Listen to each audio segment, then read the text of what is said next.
Hello, Assalamu alaikum. This is our lab number 5 with section A, BSIT first semester. I am Ghulam Murtaza and this is our lab number 5. The name of this lab is half wave rectifier. We will discuss half wave also rectifier, but before starting this lab I will move back to the lab number 3. In lab number 3 we have studied a detailed concept about an AC signal and DC signal.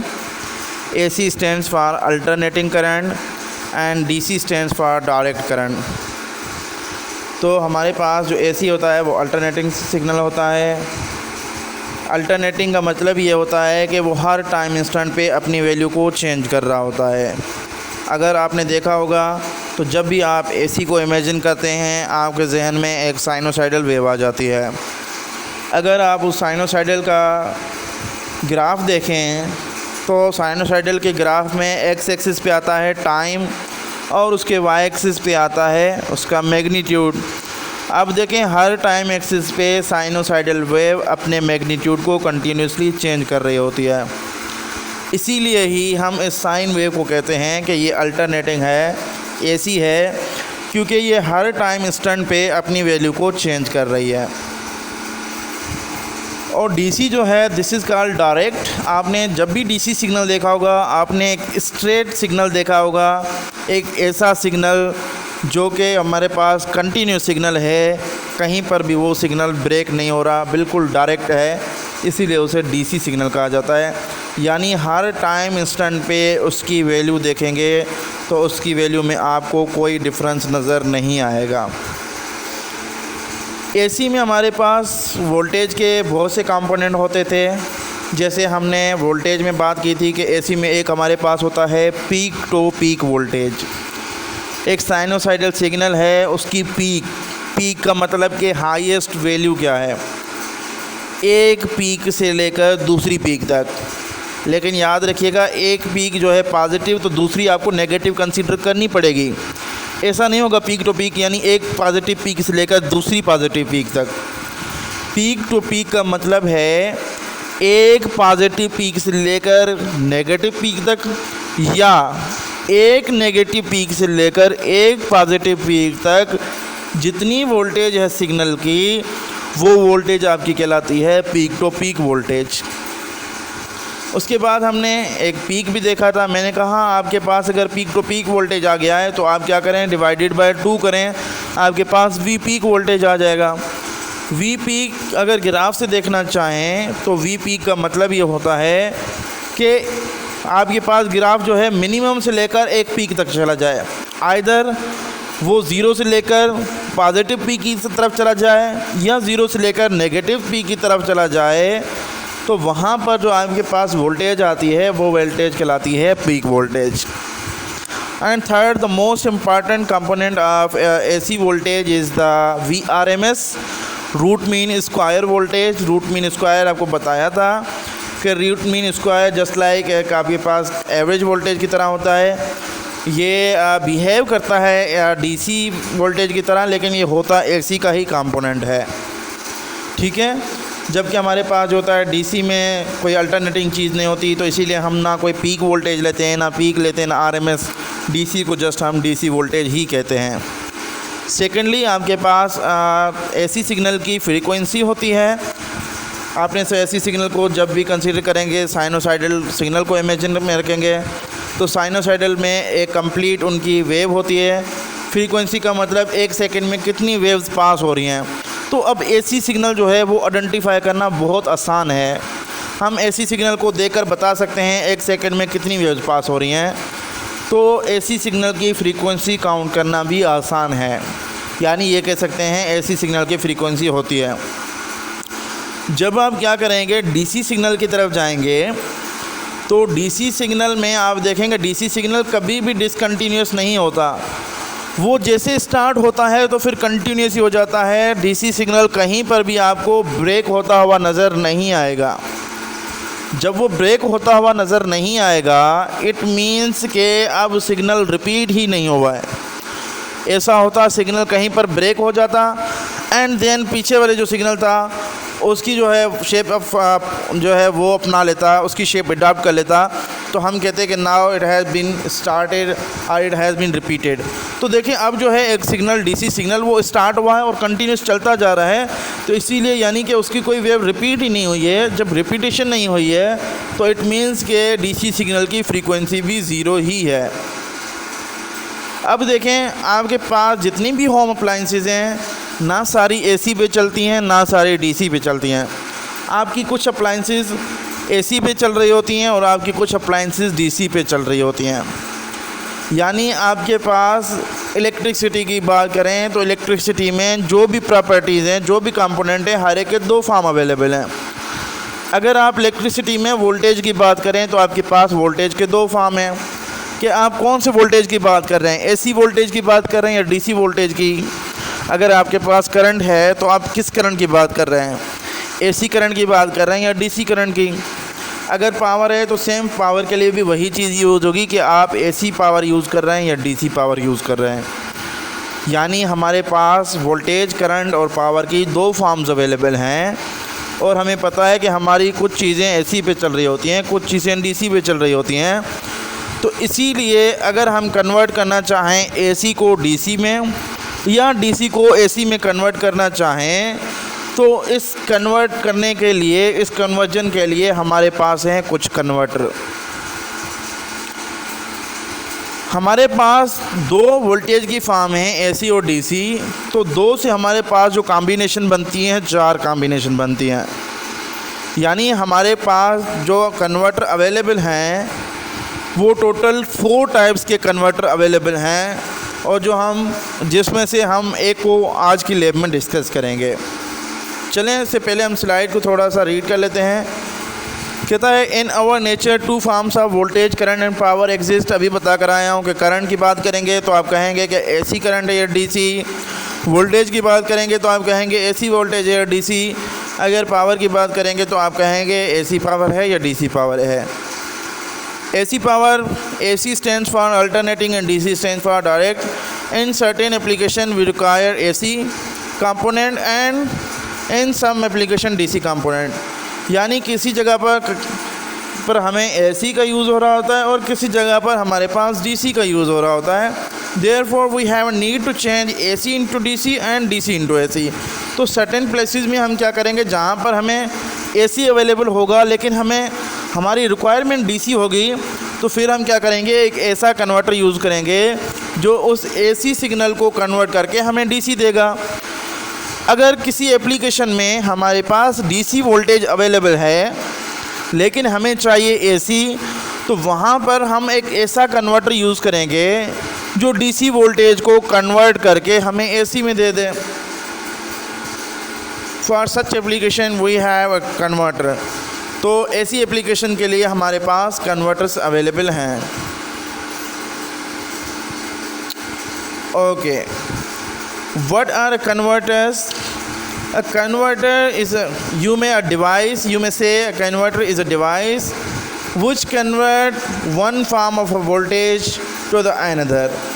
Converter एक ऐसी device है जो क्या करती है, voltage के किसी एक फॉर्म को वोल्टेज के किसी दूसरे फॉर्म में कन्वर्ट कर देती है। या एसी टू डीसी करती है या डीसी टू एसी कन्वर्ट करती है। याद रखिएगा यहाँ पर मैंने कन्वर्टर की डेफिनेशन में जस्ट वोल्टेज की चेंजिंग लिखी है। इट मीन्स कि जब वोल्टेज हमारे पास एसी होगा तो एसी वोल्टेज हमेशा एसी करंट प्रोड्यूस करता है और डीसी वोल्टेज हमेशा डीसी करंट प्रोड्यूस करता है। जब हमारे पास वोल्टेज एसी है, उसने करंट भी एसी प्रोड्यूस किया। अब अगर मैं उस करंट और वोल्टेज की प्रोडक्ट करूंगा जो दोनों एसी हैं, तो फिर मुझे पावर भी एसी ही मिलेगा। यानी सारे जो कंपोनेंट हैं वो चेंज किससे हो रहे हैं, वोल्टेज से हो रहे हैं। तो कन्वर्टर के लिए मुझे करंट को चेंज करने की ज़रूरत नहीं है, कन्वर्टर को मुझे पावर को चेंज करने की ज़रूरत नहीं है। कन्वर्टर के लिए जस्ट मुझे वोल्टेज की फॉर्म चेंज करनी है। जब मैं वोल्टेज की फॉर्म चेंज करूँगा तो ऑटोमेटिकली मेरे पास करंट भी चेंज हो जाएगा और साथ ही साथ मेरे पास पावर भी चेंज हो जाएगा। As we have 2 forms of voltage, therefore we have 4 types of converter. हमारे पास जो है टोटल दो फार्म वोल्टेज के अवेलेबल हैं, एक एसी है और एक डीसी है, इसीलिए हमारे पास टोटल 4 टाइप्स ऑफ कन्वर्टर हैं। चलें, चारों मैंने मेंशन कर दिए हैं। लैब नंबर 5 और 6 में हम पहले टाइप्स को डिस्कस करेंगे और बाकी तीनों टाइप्स को हम इस कोर्स में डिस्कस नहीं करेंगे, ये थोड़ा सा एडवांस है। तो सबसे पहला हमारे पास जो कन्वर्टर है उसका नाम है रेक्टिफायर। रेक्टिफायर क्या है, अभी जस्ट नाम तक ही महदूद रखें तो रेक्टिफायर एक कन्वर्टर है। क्या काम करता है फ़िलहाल इसको रहने देते हैं। इन्वर्टर भी क्या है, इन्वर्टर भी एक कन्वर्टर है। Chopper and cyclo converter. तो हमारे पास टोटल 4 कन्वर्टर अवेलेबल हैं। एक कन्वर्टर का नाम रेक्टिफायर है, दूसरे कन्वर्टर का नाम इन्वर्टर है जिसे आप यूपीएस भी कह रहे होते हैं, तीसरे कन्वर्टर का नाम चॉपर है और चौथे कन्वर्टर का नाम साइक्लो कन्वर्टर है। ठीक है, तो अब देखें जो वोल्टेज है, अब ये चारों कन्वर्टर हमने कहा हमारे पास वोल्टेज की 2 फॉर्म है, एसी या डीसी। अगर आप एसी को डीसी में कन्वर्ट करें या डीसी को एसी में कन्वर्ट करें तो यहाँ पर तो आपको नज़र यही आ रहा है कि हमें जस्ट 2 ही कन्वर्टर चाहिए, क्योंकि या तो एसी को डीसी में करना होगा या डीसी को एसी में। तो फिर 4 कन्वर्टर की ज़रूरत क्यों है। अब देखिएगा, वोल्टेज जो है आप सिर्फ एसी को डीसी में और डीसी को एसी में कन्वर्ट नहीं कर सकते। आप अगर चाहें तो आप एसी को एसी में ही कन्वर्ट कर सकते हैं, आप अगर चाहें तो डीसी को डीसी में ही कन्वर्ट कर सकते हैं। अब इसका क्या मतलब हुआ, ऑलरेडी एसी है तो उसको एसी में कन्वर्ट करने का क्या मकसद है। एसी को एसी में कन्वर्ट करने का यही मकसद है कि अगर आपके पास एक एसी सिग्नल है, आप उस एसी सिग्नल की इनपुट जो है या एसी सिग्नल का कहते हैं एम्पलीट्यूड या मैग्नीट्यूड बढ़ाना चाहते हैं या उसकी फ्रीक्वेंसी में कोई चेंजिंग करना चाहते हैं या उसकी आप कह लें फेज एंगल में कोई चेंजिंग करना चाहते हैं, व्हाटएवर जो भी, या उसकी वेवलेंथ में आप कोई चेंजिंग करना चाहते हैं, तो इसके लिए भी आपको एक कन्वर्टर ही चाहिए। एक ऐसा कन्वर्टर जो एसी सिग्नल हो उसको एसी में ही कन्वर्ट करे। तो याद रखिएगा, इनपुट पे भी एसी सिग्नल होगा, आउटपुट पे भी एसी सिग्नल होगा, दोनों की फॉर्म जो होगी साइनसॉइडल होगी। सिर्फ डिफरेंस क्या होगा, डिफरेंस एम्पलीट्यूड में आ रहा होगा, डिफरेंस फ्रीक्वेंसी में आ रहा होगा, डिफरेंस वेवलेंथ में आ रहा होगा, डिफरेंस टाइम पीरियड में आ रहा होगा। बाकी जो है साइनसॉइडल सिग्नल है तो वो वैसा का वैसा ही रहेगा। और एक हमारे पास जो है एसी टू डीसी कन्वर्जन है, एक डीसी टू एसी है और एक है DC to DC conversion. Again वही बात रिपीट हो जाती है कि इसमें इनपुट सिग्नल भी एसी डीसी होगा और आउटपुट सिग्नल भी क्या होगा, डीसी। इनपुट पे भी डीसी है, आउटपुट पे भी डीसी है। तो कन्वर्टर ने कौन सी चीज़ कन्वर्ट की, कन्वर्टर ने जस्ट क्या करना होगा, इसके मैग्नीट्यूड कह लें, एम्पलीट्यूड कह लें, वोल्टेज कह लें, इसकी वोल्टेज को अप या डाउन करेगा, सिर्फ यही काम करेगा। अब देखिएगा, इसका एग्जांपल आपको एक डेली लाइफ के एग्जांपल से दे देता हूँ। आपके जो है मोबाइल चार्जर वो जस्ट 12 वोल्ट पे चल रहा होता है और आपके जो बोर्ड में आ रहे होते हैं दैट इज़ 220 वोल्ट आ रहे होते हैं आरएमएस के। तो फिर आपका जो मोबाइल चार्जर है वो आप देखें, आप बीच में चार्जर के बीच में कोई डिवाइस नहीं लगाते हैं। आपका जो बोर्ड है घर में उसके सॉकेट से 220 वोल्ट आ रहे हैं, आप डायरेक्टली चार्जर लगा के अपना मोबाइल चार्ज करते हैं, जबकि आपका मोबाइल जस्ट 12 वोल्टेज पे चल रहा होता है। तो अब देखें, उस चार्जर के अंदर ही कन्वर्टर लगा होता है जो क्या करता है, उस 220 वोल्ट जो ऊपर वापडा से आ रहे हैं 220 वोल्ट, उसको कन्वर्ट करके आउटपुट पे कितने देता है, 12 वोल्ट देता है, जिससे हमारी मोबाइल चार्ज हो रही होती है। तो ये जो मोबाइल चार्जिंग का प्रोसेस है, ये अगेन किस किस्म का एग्जांपल है, ये एक डीसी टू डीसी कन्वर्टर इसमें भी लगा हुआ है, जो क्या करता है, अगर पीछे से डीसी आ रहा हो तो पीछे से क्या करता है, यानी 220 वोल्ट लेता है और आगे से क्या कर रहा होता है, हमारे पास 12 वोल्ट पे चार्ज कर रहा होता है। तो ये अगेन डीसी टू डीसी, अगर पीछे से डीसी आ रहे हैं तो किसी बैटरी वगैरह से कर रहे हैं। चलें इसकी एग्जांपल आगे डिटेल में डिस्कस कर लेते हैं। फ़िलहाल आप इस मोबाइल को फ़ोन के चार्जर वाली एग्जांपल को निकाल दीजिए।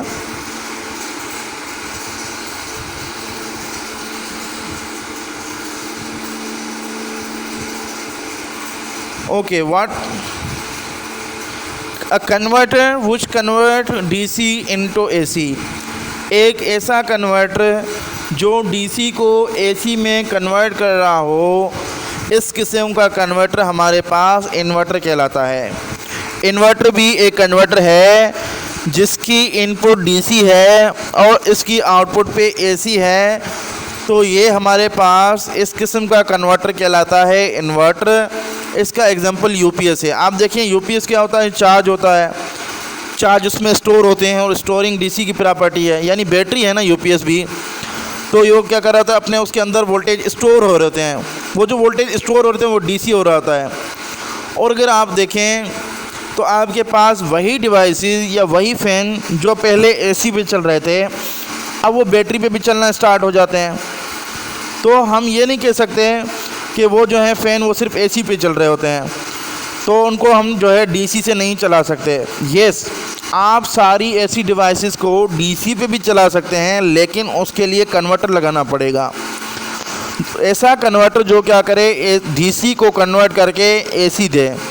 तो हमारे पास वही फ़ैन जो पहले एसी वोल्टेज पे चल रहे थे, अब अगर उनको बैटरी पे चलाते हैं तभी भी चल जाते हैं। फ़र्क क्या हुआ कि डीसी जो है हमारे पास यूपीएस जो है वो अपने डीसी वोल्टेज को कन्वर्ट कर रहा होता है एसी की फॉर्म में, जो आउटपुट पे देता है फ़ैन को देता है। फ़ैन को वही पहले भी एसी मिल रहा था, फ़ैन को अब भी एसी मिल रहा है, जस्ट जो है यूपीएस या बैटरी वो खुद कन्वर्ट कर रही है और आगे दे रही है फ़ैन को। तो इस किस्म का जो है कन्वर्टर वो कहलाता है हमारे पास इन्वर्टर, जो क्या करे, इनपुट पे डीसी हो और आउटपुट पे क्या दे, एसी दे। डीसी को प्रोसेस करके हमें हमारी जो डिवाइसेस हैं उनको एसी दे, तो इस किस्म का कन्वर्टर इन्वर्टर कहलाता है। Converter which convert AC into DC is called rectifier, like a mobile charger. तो देखें, एक ऐसा कन्वर्टर जिसकी इनपुट पे एसी आ रही हो और आउटपुट पे डीसी दे, तो इस किस्म का कहलाता है हमारे पास कन्वर्टर रेक्टिफायर। इन्वर्टर वो था जिसकी इनपुट डीसी थी, आउटपुट पे फ़ैन को क्या दे रहा था, एसी दे रहा था। यानी ऐसा कन्वर्टर जिसकी इनपुट डीसी हो आउटपुट एसी हो, वो इन्वर्टर है। ऐसा कन्वर्टर जिसकी इनपुट एसी हो आउटपुट पे डीसी दे, तो इस किस्म का कन्वर्टर कहलाता है रेक्टिफायर। मैंने शुरू में मोबाइल चार्जर आपको डीसी टू डीसी बोला था, लेकिन जो मोबाइल चार्जर है वो भी अगेन रेक्टिफायर की एग्जांपल है। या आपके जितने भी लैपटॉप चार्जर हैं, क्योंकि आपके घर में जो बोर्ड लगा हुआ है उसमें 220 वोल्ट तो आ रहे हैं, लेकिन वो 220 वोल्ट एसी आ रहे हैं। आपके घरों में जितने भी वोल्टेजेस आ रहे हैं वो सारे के सारे वोल्टेजेस एसी वोल्टेज आ रहे हैं। आपकी जो बैटरी को चार्ज होने के लिए वोल्टेज चाहिए वो डीसी वोल्टेज चाहिए। आपकी बैटरी चार्ज डीसी वोल्टेज पे होती है। तो अब क्या करना पड़ेगा, जो वापडा हमारे बोर्ड हैं जो सॉकेट में एसी वोल्टेज दे रही है 220 वोल्ट की, उससे हमें कन्वर्ट करना है। किस वोल्टेज में कन्वर्ट करना है, डीसी में, क्योंकि मोबाइल क्या है अपने अंदर चार्ज स्टोर कर देती है। स्टोरिंग किसकी प्रॉपर्टी है, स्टोरिंग डीसी की प्रॉपर्टी है। तो अब मोबाइल चार्जर क्या है, हमारे पास एक किस्म का रेक्टिफायर है। यानी मोबाइल चार्जर में आगे से देखिए आपको एक रेक्टिफायर लगा हुआ नज़र आएगा।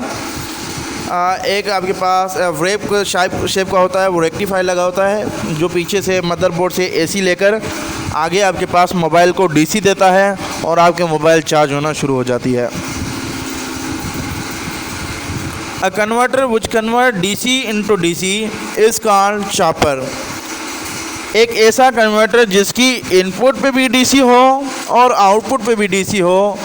फ़र्क इनपुट और आउटपुट में ये होगा, डिफरेंस जो है इनपुट और आउटपुट में ये होगा कि जस्ट उसके एम्पलीट्यूड में डिफरेंस आ रहा होगा। लेट सपोज हमारे पास जो है 110 वोल्ट डीसी के हैं, हमें चाहिए 10 वोल्ट डीसी के, तो हमें क्या करना पड़ेगा, एक कन्वर्टर लगाना पड़ेगा जो 110 वोल्ट को क्या करें, 110 वोल्ट को डाउन करके हमें 10 वोल्ट दे दें। इस किस्म के कन्वर्टर जो डीसी को ही डीसी में कन्वर्टर करें उन्हें कहते हैं चॉपर। उसके बाद एक ऐसे कन्वर्टर जो एसी को एसी में कन्वर्ट करें, यानी उसका इनपुट भी एसी हो और उसका आउटपुट भी एसी हो। तो इस तरह फ़र्क क्या होगा इनपुट और आउटपुट में, फ़र्क सिर्फ इनपुट और आउटपुट में यह होगा कि आपका इनपुट और आउटपुट सिग्नल में एम्पलीट्यूड का डिफरेंस होगा, जिसे आप कहते हैं पीक का डिफरेंस होगा, फ्रीक्वेंसी का डिफरेंस होगा, तो जस्ट यही डिफरेंस होगा। बाकी इनपुट पे भी साइन वेव आ रही होगी और आउटपुट पे भी क्या आ रही होगी, साइन वेव आ रही होगी। तो इस तरह के कन्वर्टर कहलाते हैं साइक्लो कन्वर्टर।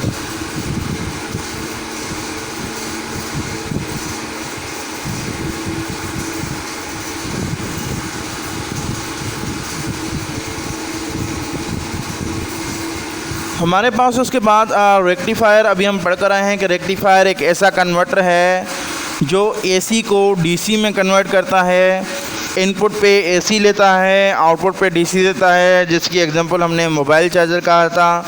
हमने कहा हमारे मदरबोर्ड से 220 वोल्ट वापडा से आ रहे हैं, लेकिन वो एसी के हैं, हमें मोबाइल चार्ज करने के लिए डीसी चाहिए, तो इसीलिए हम रेक्टिफायर का इस्तेमाल करते हैं। लेकिन रेक्टिफायर के अगेन टाइप्स आ जाते हैं। तो रेक्टिफायर के मेनली टोटल जो है 2 टाइप्स हैं रेक्टिफायर के। एक रेक्टिफायर हाफ वेव रेक्टिफायर कहलाता है और एक रेक्टिफायर फुल वेव रेक्टिफायर कहलाता है।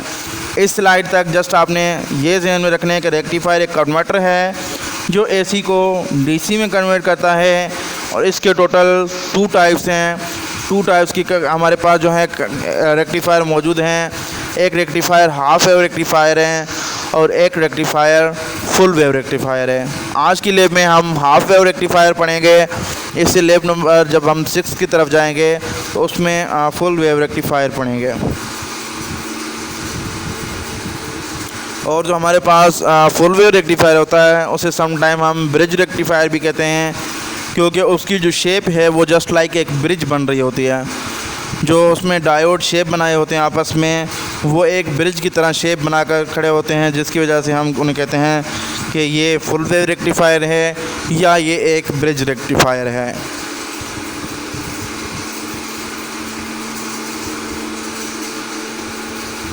अब ये हमारे पास एक हाफ वेव रेक्टिफायर का सर्किट है, जिसमें आप देख सकते हैं कि rectifier means AC to DC, input AC हो आउटपुट डीसी होगा।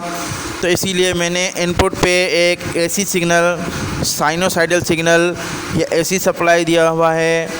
आगे मैंने डायोड लगाया हुआ है और डायोड के आगे मैंने आउटपुट पे या लोड पे एक रेजिस्टर लगाया हुआ है। तो यानी यहाँ पर जो सारा काम रेक्टिफिकेशन का करेगा वो बेसिकली डायोड करेगा। तो डायोड की एक एप्लीकेशन ये भी हो गई कि डायोड रेक्टिफिकेशन करता है।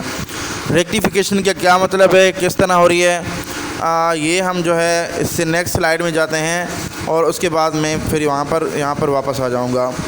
इस स्लाइड पे मैं थोड़ी देर में वापस आता हूँ। इससे पहले मैं जाता हूँ इस स्लाइड पे।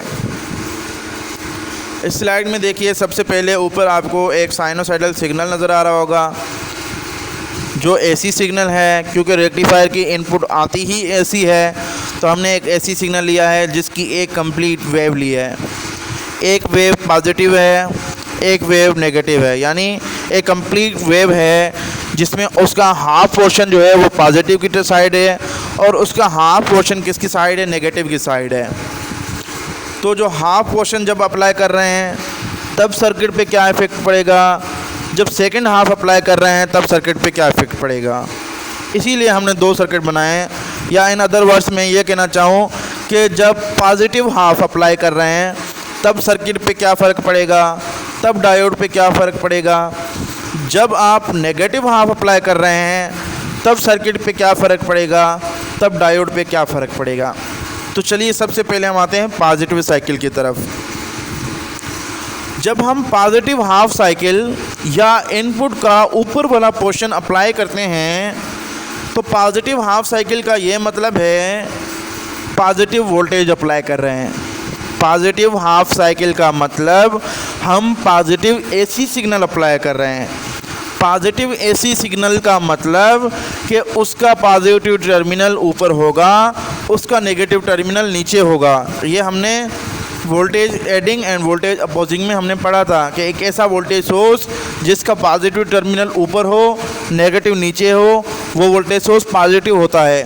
और ऐसा वोल्टेज सोर्स जिसका नेगेटिव टर्मिनल ऊपर हो, पॉजिटिव टर्मिनल नीचे हो, तो इस तरह का voltage source negative voltage source कहलाता है। अब positive half cycle means positive voltage means positive terminal ऊपर, नेगेटिव टर्मिनल नीचे। तो अब देखिए, अब हम चेक करेंगे क्या डायोड फॉरवर्ड बाइस में रिवर्स बाइस में है। चलिए देखते हैं। जब पॉजिटिव हाफ साइकिल अप्लाई कर रहे हैं, मींस पॉजिटिव वोल्टेज अप्लाई कर रहे हैं, तो प्लस सिंबल ऊपर होगा, नेगेटिव सिंबल नीचे होगा। अगर आप इसी फिगर में देखें तो डायोड के पॉजिटिव के साथ सप्लाई वोल्टेज का पॉजिटिव है और डायोड के नेगेटिव के साथ सप्लाई वोल्टेज का नेगेटिव है। इसीलिए यानी अब इस केस में देखा जाए तो डायोड इस केस में फॉरवर्ड बाइस में है, क्योंकि डायोड का पॉजिटिव सप्लाई वोल्टेज के पॉजिटिव के साथ है और डायोड का नेगेटिव सप्लाई वोल्टेज के नेगेटिव के साथ है। तो डायोड किस कंडीशन में है? फॉरवर्ड कंडीशन में है, फॉरवर्ड बाइसिंग में है। डायोड कंडक्ट करेगा, इसीलिए यहाँ पर नीचे देखिए लिखा हुआ डायोड ऑन। डायोड ऑन है, डायोड कंडक्ट हो गया, डायोड एक शॉर्ट हो गया। जब डायोड शॉर्ट हो गया तो अब क्या होगा, जो इनपुट पे वोल्टेज आ रही थी वही क्या होगी, वोल्टेज आउटपुट पे आ जाएगी, क्योंकि डायोड तो शॉर्ट है ना। अब जो इनपुट पे भेज रहा हूँ रजिस्टर पे वही वोल्टेज आएगी। ठीक हो गया। अब ये बात समझ आ कि पॉजिटिव हाफ साइकिल अप्लाई किया, मीन्स पॉजिटिव वोल्टेज अप्लाई की, डायोड फॉरवर्ड बाइसिंग में है, डायोड ने कंडक्ट करना स्टार्ट किया। डायोड के पास, डायोड के आउटपुट पे रजिस्टर के अक्रॉस वही वोल्टेज आएगी जो पीछे से हमने अप्लाई किया है। हाँ, अगर ये डायोड सिलिकॉन का है तो फिर 0.7 वोल्ट यहाँ पर ड्रॉप होगी और बाकी जो वोल्टेज है वो आपके पास रजिस्टर के पास आ जाएगी। अगर आपके पास जो है ये डायोड आइडियल हैं तो जो इनपुट पे वोल्टेज आ रही है वही आउटपुट पे आएगी वोल्टेज। अब जब हम क्या कर रहे हैं, नेगेटिव हाफ अप्लाई कर रहे हैं। अब देखिए ये एरो नेगेटिव की तरफ लगा हुआ है, यानी अब नीचे वाला पोर्शन एसी सिग्नल का नीचे वाला डाउनवर्ड पोजीशन, यानी डाउन वाला पोर्शन उठा रहे हैं, जिसको हम कहते हैं नेगेटिव हाफ साइकिल उठा रहे हैं। तो जब नेगेटिव हाफ साइकिल उठा रहे हैं, देखिए इस फिगर में पॉजिटिव हाफ साइकिल उठा रहे थे तो पॉजिटिव को मैंने शेडेड किया हुआ था। इसमें मैं नेगेटिव हाफ साइकिल उठा रहा हूँ तो मैंने नेगेटिव को शेडेड किया हुआ है। नेगेटिव जब हाफ साइकिल अप्लाई करेंगे इट मीन्स कि मैं क्या कर रहा हूँ, नेगेटिव वोल्टेज अप्लाई कर रहा हूँ। Positive half cycle means positive voltage, negative half cycle means कि इस साइकिल में मैं नेगेटिव वोल्टेज अप्लाई कर रहा हूँ। जब नेगेटिव वोल्टेज अप्लाई कर रहा हूँ इट मीन्स कि मेरे पास नेगेटिव टर्मिनल ऊपर होगा और पॉजिटिव टर्मिनल नीचे होगा। पॉजिटिव वोल्टेज का ये मतलब था ना, पॉजिटिव टर्मिनल ऊपर नेगेटिव नीचे। अब नेगेटिव टर्मिनल का क्या मतलब हुआ, नेगेटिव टर्मिनल ऊपर होगा एंड पॉजिटिव टर्मिनल नीचे होगा। तो अब देखें डायोड की कंडीशन में, अब डायोड का पॉजिटिव सप्लाई वोल्टेज के नेगेटिव के साथ है और डायोड का नेगेटिव सप्लाई वोल्टेज के पॉजिटिव के साथ है। इस केस में डायोड कंडक्ट नहीं कर रहा, डायोड रिवर्स बायस कंडीशन में है। तो इस केस में जब डायोड नहीं कंडक्ट कर रहा, डायोड रिवर्स बायस कंडीशन में है, तो अब ये सर्किट ओपन सर्किट आ गया। इस केस में जब डायोड कंडक्ट नहीं कर रहा तो अब ये सर्किट क्या हो गया, ये सर्किट ओपन सर्किट हो गया।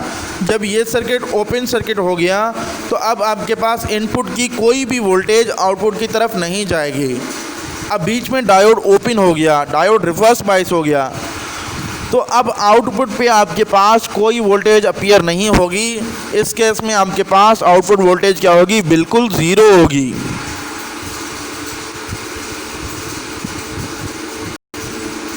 अब आते हैं इस पे, अगर आपको वो दोनों मोड समझ आ गए कि पॉजिटिव हाफ साइकिल में डायोड ने कंडक्ट किया था, जो इनपुट पे था आउटपुट पे आ गया। नेगेटिव हाफ साइकिल में डायोड रिवर्स बायस हो गया था, तो डायोड के पास आउटपुट पे ज़ीरो वोल्टेज आ रही थी।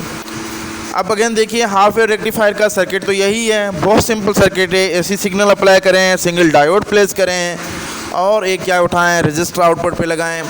रजिस्टर का काम जस्ट प्रोटेक्शन है, सेफ्टी प्रोवाइड कर रहा है कि कहीं डायोड में से ज़्यादा करंट ना गुजरे और वो जल ना जाए।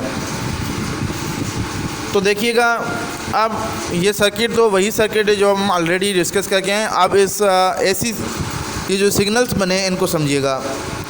ऊपर जो सिग्नल बना हुआ है वो इनपुट सिग्नल है, एसी सिग्नल है। आपको पता है एसी सिग्नल हर टाइम इंटरवल पे चेंज होता है और जितनी पॉजिटिव साइकिल होती है उतना ही नीचे नेगेटिव साइकिल। तो पॉजिटिव नेगेटिव इस तरह ऊपर जो है वो इनपुट सिग्नल है, एसी सप्लाई है। तो अब आपने देखा था कि जब आपके पास क्या करते हैं, इनपुट सिग्नल या एसी सप्लाई का पॉजिटिव हाफ अप्लाई करते हैं तो डायोड कंडक्ट करता है, डायोड फॉरवर्ड बाइस हो जाता है, जो इनपुट पे होता है वही आउटपुट पे आ गया। तो देखिए मैंने पॉजिटिव से 2 लाइन ड्रा की हैं, पॉजिटिव हाफ साइकिल से 2 लाइन ड्रा की हैं, और मैं ये शो करना चाहता हूँ कि देखिए पॉजिटिव हाफ साइकिल में बिल्कुल आउटपुट पे वैसे ही आ गई। ऊपर वाला ग्राफ इनपुट का है, नीचे वाला ग्राफ किसका है, आउटपुट का। ऊपर वाला ग्राफ इनपुट का है, नीचे वाला ग्राफ आउटपुट का है। इनपुट की पॉजिटिव हाफ साइकिल में देखिए डायोड कंडक्ट कर रहा है, तो आउटपुट पे भी बिल्कुल वैसी ही वेव आ गई। तो देखिए पॉजिटिव हाफ साइकिल में आपके पास आउटपुट पे भी वैसी वेव आ रही है। जब नेगेटिव हाफ साइकिल आ रहा है तब देखिए क्या हो रहा है। जब नेगेटिव हाफ साइकिल आया, डायोड रिवर्स बाइस हो गया, डायोड अब कंडक्ट नहीं करेगा। जब डायोड कंडक्ट नहीं करेगा तो हमारे पास क्या होगा, आउटपुट पे वोल्टेज ज़ीरो हो जाएगी। जब आउटपुट पे वोल्टेज ज़ीरो है तो अब आप देखिए मैंने नेगेटिव हाफ साइकिल से 2 लाइनें ड्रा की हैं, और बिल्कुल जो है वोल्टेज ज़ीरो पे है, ब्लैक पे है। यहाँ पर आपको कोई वेव नज़र नहीं आएगी। सेम प्रोसेस रिपीट होता जाएगा। पॉजिटिव हाफ साइकिल में अगेन इनपुट वाली वेव आउटपुट पे देगा, और नेगेटिव हाफ साइकिल में आपके पास हर मरतबा वोल्टेज ज़ीरो आती रहेगी। इसीलिए इस जो रेक्टिफायर है, देखिए अब इसने एसी सिग्नल था। एसी का मतलब है बोथ डायरेक्शनल। एसी का क्या मतलब है, बोथ डायरेक्शनल, जो दोनों डायरेक्शन में चल रहा हो। एसी सिग्नल एक ऐसा सिग्नल है जो बोथ डायरेक्शन में चल रहा हो, जो पॉजिटिव साइड भी चल रहा हो, नेगेटिव साइड भी चल रहा हो। तो देखिए ऊपर एसी सिग्नल है, एसी सिग्नल जो है वो दोनों डायरेक्शन में चल रहा है, ऊपर पॉजिटिव में भी चल रहा है, नीचे नेगेटिव में। जो आपके पास डीसी सिग्नल होता है, वो डीसी सिग्नल बेसिकली एक यूनी डायरेक्शनल होता है। डीसी सिग्नल जो होता है आपके पास, वो डीसी सिग्नल एक यूनी डायरेक्शनल होता है, एक ही डायरेक्शन में चल रहा होता है। तो इसीलिए नीचे वाली वेव को देखिए, नीचे वाली वेव में जस्ट आपके पास क्या है, पॉजिटिव साइकिल आ रही है, तो ये सिग्नल यूनी डायरेक्शनल हो गया। ये सिग्नल एक ही डायरेक्शन में जा रहा है। किस डायरेक्शन में जा रहा है, पॉजिटिव डायरेक्शन में जा रहा है। इसीलिए हम इस आउटपुट वेव को डीसी कह रहे हैं। लेकिन आप देखिए, आपने जब भी डीसी को इमेजिन किया होगा, आपने तो एक स्ट्रेट लाइन इमेजिन की होगी। तो फिर आप कह सकते हैं कि ये डीसी कैसा है। यस, ये भी डीसी है, और जो आपके पास एक स्ट्रेट लाइन आती थी वो भी डीसी है, वो प्योर डीसी है। जबकि ये जो है आपके पास, जो आपके पास स्ट्रेट लाइन आती थी, वो स्ट्रेट लाइन जो है वो प्योर डीसी है। जबकि आपके पास इस केस में जो सिग्नल आ रहा है, इस केस में जो आउटपुट आ रही है, वो आउटपुट जो है वो डीसी तो है, लेकिन आप इस डीसी को कहते हैं कि ये डीसी पल्सेटिंग डीसी है। यानी ये डीसी किस किस्म का, ये डीसी पल्सेटिंग डीसी है। ये डीसी प्योर डीसी नहीं है यही डीसी। इसीलिए डीसी है क्योंकि यूनी डायरेक्शनल है, लेकिन ये प्योर डीसी नहीं। इस डीसी को कहा जाता है कि ये पल्सेटिंग डीसी है।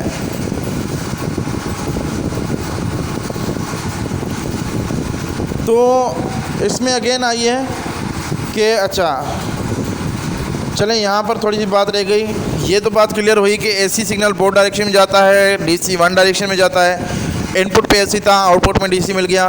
अब हाफ वेव का क्या मतलब है?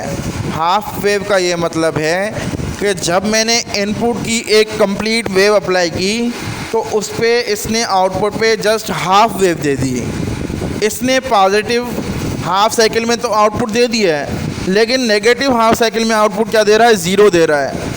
मैं इनपुट पे कंप्लीट साइकिल अप्लाई कर रहा हूँ, एक पॉजिटिव हाफ साइकिल भी अप्लाई कर रहा हूँ, नेगेटिव हाफ साइकिल भी, लेकिन आउटपुट पे ये क्या कर रहा है, सिर्फ पॉजिटिव हाफ साइकिल दे रहा है। इसीलिए मैं इसे कह रहा हूँ half wave. Half wave means कि इनपुट की एक कंप्लीट वेव पे ये आउटपुट की हाफ वेव शो करता है। इसीलिए इस किस्म के रेक्टिफायर को कहा जाता है कि ये रेक्टिफायर एक हाफ वेव रेक्टिफायर है। अगर ये आपके पास जो है, लेट सपोज जो आपके पास एसी सिग्नल है वो 10 वोल्ट पीक टू पीक है, वो कितना है, 10 वोल्ट पीक टू पीक है, 10 वोल्ट ऊपर है, 10 वोल्ट नीचे है। तो 10 वोल्ट पीक टू पीक जो है, sorry 10 volt peak to peak का मतलब 5 वोल्ट ऊपर और 5 वोल्ट नीचे है। अगर 10 वोल्ट ऊपर होता और 10 वोल्ट नीचे होता तो उसे कहते हैं 20 volt peak to peak. Let suppose अगर हमारे पास 20 वोल्ट पीक टू पीक है, तो 20 वोल्ट पीक टू पीक का मतलब 10 वोल्ट ऊपर होगा और 10 वोल्ट नीचे होगा।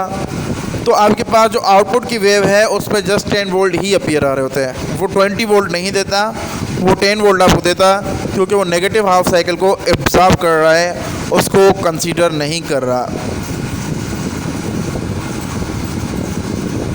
अब आपने क्या करना है, आपने ये प्रोटेस पे सर्किट बनाना है। सबसे पहले आपने जाना है, आप प्रोटेस को जैसे ओपन करेंगे, प्रोटेस को ओपन करने के बाद आप कंपोनेंट मोड में जाएंगे, वहाँ से डायोड उठाएंगे और रजिस्टर उठाएंगे, जिस तरह वायरिंग करते हैं वायरिंग करेंगे। एंड देन एसी सिग्नल, तो एसी जहाँ पर आपको इनपुट आउटपुट या इनपुट आउटपुट और ग्राउंड मिल जाते हैं, तो उस टर्मिनल मोड में आपको जाके ये आप एसी सप्लाई मिल जाएगा। या अगर आप सिंपली कंपोनेंट मोड में जाकर वहाँ पर भी एसी लिखना चाहें तो आपको एसी मिल जाएगा। इस एसी सिग्नल का आपने क्या करना है, एक पैरामीटर सेट करने हैं कि आपने इसकी ड्यूटी साइकिल कितनी रखनी है, आपने इसका पीक टू पीक वोल्टेज कितना रखना है, आपने इसकी फ्रीक्वेंसी कितनी रखनी है। ये जब सारे पैरामीटर सेट हो जाएंगे फिर आप इसको ओके कर दीजिएगा। ओके करने के बाद इस सब के कनेक्शन कर लीजिएगा और साथ ग्राउंड कनेक्ट कर दीजिएगा। ग्राउंड भी आपको टर्मिनल मोड से ही मिल जाता है, लेकिन अगर आपको टर्मिनल मोड से सम टाइम इशू भी हो रहता है, हम बार बार क्लिक कर रहे होते हैं तो वहाँ पर ग्राउंड नहीं बल्कि वहाँ पर जस्ट एक बॉक्स आ रहा होता है। तो इसीलिए हम कहते हैं कि अगर आपके पास बार बार इशू कर रहा है टर्मिनल मोड से, तो फिर आप क्या कीजिए, राइट क्लिक कीजिए। राइट क्लिक में जाकर टर्मिनल में चले जाइए, टर्मिनल में जाकर आप ग्राउंड चेक कीजिए। यानी आप क्या करेंगे, राइट क्लिक करके टर्मिनल प्लेस में जाके ग्राउंड में आप ग्राउंड उठा लेंगे। और इस तरह जब ये सारा सर्किट कंप्लीट हो जाएगा, उसके बाद ये जबकि एसी सिग्नल है तो आउटपुट अगर आप इसकी इनपुट ऑब्ज़र्व करना चाहते हैं तो भी आप कर सकते हैं। अगर आप चाहते हैं कि जिस तरह का यहाँ पर इस स्लाइड में सिग्नल बना हुआ है, तो फिर आप क्या करेंगे, ओसिलोस्कोप उठाएंगे, उसके 2 चैनल यूज़ करेंगे। एक वायर इनपुट से लेकर जाएंगे आउटपुट की तरफ, एक वायर आउटपुट से लेकर उस ओसिलोस्कोप की तरफ लेकर जाएंगे। यानी अगर इस तरह का सिग्नल चाहते हैं तो ओसिलोस्कोप के दोनों चैनल यूज़ करें। एक चैनल के साथ एसी से एक वायर उठाएं, एसी सिग्नल से एक वायर उठाइएगा, वो जाके ओसिलोस्कोप के एक चैनल के साथ कनेक्ट कर दीजिए और डायोड की आउटपुट या रजिस्टर के जो ऊपर वाला टर्मिनल है वहाँ से दूसरी वायर लगाइएगा और जाके ओसिलोस्कोप के दोनों चैनल के साथ दूसरे चैनल के साथ लगाइए। तो फिर आपको ऊपर एसी सप्लाई की इस तरह से वेव दिखाई देगी और नीचे उसकी आउटपुट जो इस फिगर में नज़र आ रही है, यहाँ पर आपको एसी नज़र आएगी। तो देखिए ये आपके पास एक प्योर डीसी नहीं है, ये एक पल्सेटिंग डीसी है, लेकिन हमें जो चाहिए होता है वो बेसिकली एक प्योर डीसी चाहिए होता है। पल्सेटिंग डीसी हमारे डिवाइसेस के लिए डेंजरस है। तो फिर हम क्या करते हैं, यहाँ पर तो हाफ वेव है, कुछ ख़ास काम की नहीं है। जब फुल वेव पे आएंगे लैब नंबर 6 में हम फुल वेव डिस्कस करेंगे, तो वहाँ पर हम कोशिश करेंगे कि ये आपके पास जो वोल्टेज है बिल्कुल एसी की इनपुट सिग्नल के फॉर्म में है। हम क्या करेंगे, एसी डीसी को जो पल्सेटिंग डीसी है इसको स्मूथ करने की कोशिश करेंगे, प्योर करने की कोशिश करेंगे। हम चाहेंगे कि ये भी बिल्कुल एक क्या करे, स्ट्रेट लाइन की तरह बन जाए, लेकिन इस तरह पॉसिबल नहीं होगा। लेकिन ये हम कोशिश करेंगे कि बहुत अच्छे से अच्छे फ़िल्टर लगा के इनके मैग्नीट्यूड को क्या कर दिया जाए, कम कर दिया जाए, ताकि ये पल्सेटिंग से ख़त्म होते हुए प्योर डीसी की तरफ चले जाएं। तो आज की लैब में हमारे पास यही था, हाफ रेक्टिफायर था। इसके अलावा अगर इस लैब में आपको कोई भी क्वेश्चन, कोई क्वेरी हो, तो आप जब YouTube पे वीडियो अपलोड हो जाए उस पर देख लीजिएगा। आप वहाँ पर कमेंट में कोई क्वेश्चन वगैरह पूछ सकते हैं। अदरवाइज़ आप मेरी ईमेल पे कोई क्वेश्चन वगैरह को तो वो पूछ सकते हैं। ये आई थिंक हमारी सेकंड लास्ट लैब है। उसके बाद हम इस मरतबा फुल वेव रेक्टिफायर तक ब्रेक लगाएंगे। हर मरतबा तो हम ट्रांजिस्टर तक जाते हैं, लेकिन इस मरतबा कुछ गैप्स वगैरह की वजह से कम लैब्स कर पाएंगे और आपकी 10 से लेकर 20 के बीच में लैब का फ़ाइनल होगा। तो उसके लिए मैं आपको एक प्रोजेक्ट असाइन कर दूंगा।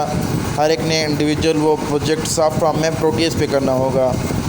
वो प्रोटीज पे करके मुझे फिर आप वो सबमिट कर देंगे, लेकिन उसकी मुझे पिक्चर निकाल के नहीं, मुझे वो कंप्लीट फ़ाइल चाहिए।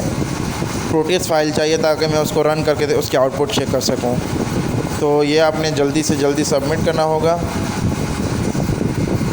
और ये इससे पहले आपने ये सारे मैनुअल जितने मैं कराता हूँ आपने प्रोटीएस पे इसको परफॉर्म करके आउटपुट के साथ इसके स्नैपशॉट लेने हैं, उसका प्रिंट लेकर फिर आपने क्या करना है, मैनुअल पे अटैच कर देना है और फिर मैनुअल आपको यूनिवर्सिटी में सबमिट कराना होंगे।